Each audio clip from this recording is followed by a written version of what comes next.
But we start with breaking news. Ajax are intensifying their efforts to sign Jordan Henderson on a permanent deal from Ettifaq. The Saudi Arabian club have said they're not prepared to let him go on loan, so Ajax are now offering to buy him. Ettifaq are yet to give a clear indication as to how much it will cost them to do that, but Ajax are hopeful they can strike a deal. Right, OK, so that news just into us. Big breaking news regarding Jordan Henderson. It's a very good afternoon to European football expert Kevin Hatchard, who's with us this lunchtime, and Harriet Pryor, Olivia Bazaglo and Nabeed Haroon are back as well. Right, OK, Kevin, I know the main story here is about Jordan Henderson, but just quickly on Ajax, how big would this be for them to get Jordan Henderson? I think it could be an important move in the sense that they've had an awful season so far. There's no getting away from that. They were down near the relegation zone at one stage. Their sporting director, Sven Mislintat, had a disastrous reign and he went very, very quickly. But they could still catch Twente and could still maybe try and qualify for the Champions League, or at very least the Europa League, they would hope. So it makes sense in some way if they could bring in somebody of his experience, his quality, somebody who could lead. I think potentially that could get Ajax up the table. So financially, they may see that as a good bet. See, Henderson himself is understood to be unsure as to whether Ettifaq will actually agree to let him go. But let's open this up to the panel. Harriet, can you see Jordan Henderson going to Ajax? Well, all the noise coming out is that he doesn't seem to be satisfied with how things are panning out at Saudi Arabia. And look, he moved there with intense scrutiny, intense criticism. He went and said that he wanted to create a legacy in Saudi Arabia, change the league and really help be part of the development of that league. But he has found it difficult to settle there. And I think we often don't take into account the personal level of footballers and the fact that they have their lives and they find it difficult to settle into new countries and new places away from family and all those things. And he's probably found it much more difficult after being at Liverpool for so many years and captain there and so loved there and so successful there to get that move away. So I'm not surprised that he is looking for a move. He's going to have to take a massive pay cut, though, and that is the reality of the situation. It is going to cost him a lot of money, both in terms of getting out of a contract and in terms of tax implications and things like that.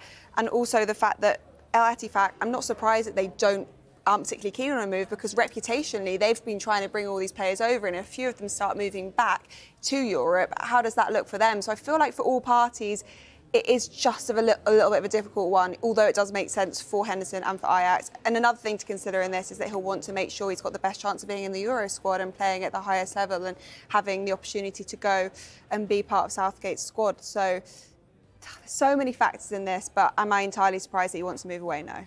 Yeah, I just think, I wonder what's changed. He hasn't been there very long, and obviously it hasn't been a long time for him to settle. He hasn't given himself a long time, and sometimes maybe it's just a place that's going to take you a little while because it is culturally so different to him spending his whole life in the UK. And there was this whole big deal made about the money, and, you know, the move to Ettifaq was not about the money. And so actually, when you think about the wage cut he's going to have to make, surely that shouldn't be an issue. If you didn't go for the money, then taking a big pay cut won't be an issue. And actually, like you say, getting back into the Euro squad and you know, he's going to want to do that. He still feels he could probably do a job somewhere, and I think Ajax is probably quite a good option. Well, Ajax see him as a top star who can come in and give the club a huge lift right now. He joined Ettifaq, team managed by Steven Gerrard, of course, from Liverpool in the summer for what we believe to be around £12 million. Now, Nabeed, the noises we've had this month is that Jordan Henderson doesn't just want to leave Saudi Arabia, he wants to return to the Premier League. Does this mean that no Premier League clubs want him? I'd imagine there's a few clubs interested, but he would have to, as the girls mentioned, he's going to have to take a wage cut. Is there a club that can still afford those wages? Who knows? And then on top of that, he also said he doesn't want to play for another Premier League club. Now, I don't know how true that is, considering his situation at the moment. If the option is Ajax and, let's say, Newcastle, maybe he would have to choose Newcastle because there'll be Champions League football, etc., etc. Tom won't like that, clearly. He can't choose Newcastle.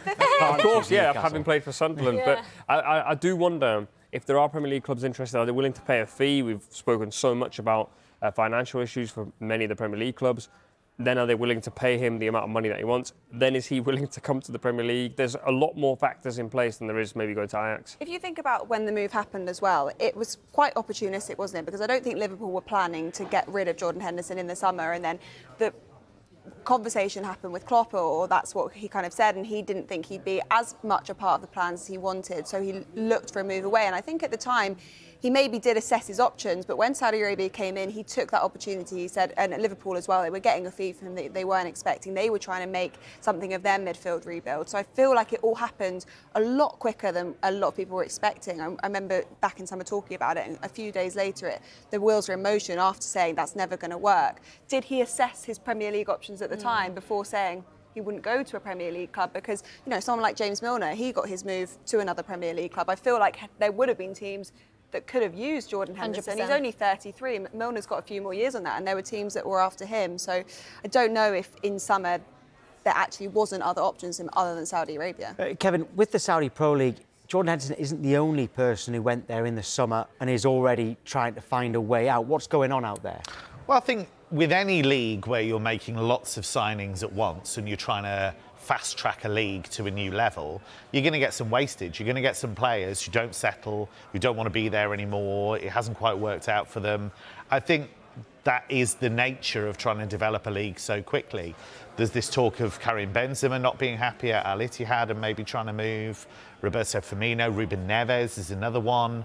So I think you're always going to get examples of some players who do hit the ground running and do settle, and some players who don't. And as the guys have said, the cultural change is so stark that it is going to take a while to settle. So I imagine the organisers of the Saudi Pro League knew this was going to happen to an extent, because it's just not realistic to think that everybody's going to settle immediately. But I do think with Henderson, the reason he gets so much scrutiny is because it was perceived as being so jarring, given what he'd said publicly about the LGBT community, and then given what he said about, well, if I'm going out there, I want to change the league, I want to try and, you know... The legacy. Yeah, and if you leave after 6 months, it's not a great look, really. Kev, I want to, obviously, you mentioned Firmino and Benzema. Reports today coming out saying, you know, Poch is on holiday, but he's still thinking about striking. You're shaking your head. But two of the names that Chelsea have been linked with are Roberto Firmino and Karim Benzema. Can you believe that? Oh, I can believe it. I can believe they've been linked. It's just so short term. And again, it just speaks to, if it's true, I mean, we'll have to see if that ends up happening, but it does speak to a lack of strategy. And, you know, you've got Breuer, you've got Nkunku. I know he's injured, I know he's had loads of problems, but you'd hope that eventually he's going to make a real impact. Nicholas Jackson, when he gets back, you've got to persevere with him. You can't just sign all these young players and then just ditch them at the first opportunity when something shiny comes along. So I can understand why people might think that's a short-term fit, but I think with the overall strategy of Chelsea, it makes no sense whatsoever. I just want to go back to the Saudi League point. I think, yes, there are players wanting to leave, but I think the Saudi League is in its infancy, where they're bringing so many players in, the system's changing, they're getting people behind the scenes. Every player that's going there almost is from like a different ilk. Like we spoke about Mahrez off screen, saying he was pretty much at the peak of his powers, so he's gone to Saudi, he's loving life over there. Firmino and Benzema are probably at the tail end of their career. Henderson going there to be sort of like the messiah of the league sort of thing. There's a lot of different characters. It's not too surprising that there's certain players that want to leave. That's kind of what will happen, and there will be collateral damage whilst this league tries to accelerate to becoming one of the dominant leagues in the world. But then reputationally, that's difficult, because if they've brought players over and then they're trying to sell this project in summer to players, you know, from Liverpool or wherever else, and they've already had players come back, that project and what they're trying to sell becomes more difficult, don't you think? Yes and no, but I think if I'm a player and I'm looking at the Saudi League, I would try and compare it to all the other leagues that came out of nowhere, like the Russian League and the Chinese League, and go, those leagues bought players, some of those players hung about, lots of those players said they didn't like it. I think most big players said they didn't like being over there. Whereas with the Saudi League, if you go and speak to Mahrez, he's having a good time, and there's certain other characters that are having a good time over there. So I think it's very difficult to judge from like sitting over here and not being in the circle of players. I think certain players won't be looking at us for the answer of whether they should go to Saudi. They'll just call one of their mates who's already in Saudi. So I think, yes, the reputation will feel a bit of a damage, but I don't think to the extent maybe we're thinking. I think you've hit on a really good point there. I think a lot of it is about existing players who are out there. So the more you get and the more you settle, the more you will have people ring up their mates and go, oh, It's quite nice here. that's it. And every time you look at a transfer, it happens in the Bundesliga all the time. You get Donny van der Beek, who we'll talk about later. He said, I spoke to Matthias de Ligt. I spoke to loads of different people who were already in the league, and they told me this about the league. So I think the more that happens, the more you will get more positive stories. So I think you're right. I think it's in its infancy, and you're going to get players who are going to bail after a year and a half. So they're going to have to take the hit.